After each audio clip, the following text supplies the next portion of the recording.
पृथ्वी पे जीवन के शुरुआती दिनों में जीव एक ट्यूब जैसे दिखते थे। खाना एक तरफ से अंदर जाता था और दूसरी तरफ से बाहर आता था। खाना मिलना तुक्के वाली बात थी, पर जब खाना मिलता ट्यूब कुछ और दिन खाना ढूंढने के लिए जिंदा रह जाती थी। और जो ट्यूब ज्यादा दिन जी जाती थी फिर वो खुद 1 से 2 हो जाती थी। जब जनसंख्या बढ़ी तो खाने के लिए कंपटीशन भी बढ़ा और कुछ ट्यूब्स ने देखने की क्षमता विकसित कर ली कि तुक्के की बजाय खाना खुद से खोज सकें। फिर देखते ही देखते ट्यूब्स के पैर भी आ गए कि वो खाने की ओर जा सकें और फिर हाथ भी, ताकि खाना उठा के मुंह में डाल सकें। जब ट्यूब सिंपल थी तो उसके लिए 1 से 2 हो जाना भी सिंपल था। अब 2 ट्यूब्स मिलके एक ट्यूब बनाने लगी।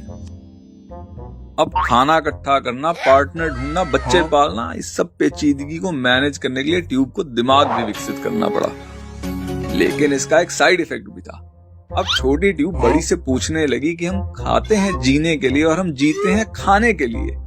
आखिर इस चक्र का पॉइंट क्या है? जवाब तो इसका बड़ी ट्यूब के पास भी नहीं था, पर उन्होंने इतना कह दिया कि देखो, ज्यादा दिमाग मत लड़ाओ, जो चलता आया है उसे चलाओ, खाओ, कमाओ, 1 से 2 हो और फिर 2 से 4 हो जाओ। खाना कमाने, पार्टनर ढूंढने, बच्चे पालने में कुछ समय के लिए तो ट्यूब्स का ध्यान इस सवाल से हट जाता था, पर बड़े होते होते जिंदगी का एक खोखलापन फिर से उन्हें खाने दौड़ता।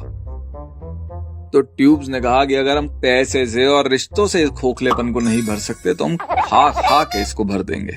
पर चाहे खाना हो या मौज करना, अंततः हम उससे बोर हो जाते हैं, तो ये भी तरकीब काम कुछ करती नहीं। जो मुझे इसका तोड़ समझ में आया वो ये कि भाई, पैदा हुए हैं तो जीना पड़ेगा, जी रहे हैं तो खाना पड़ेगा।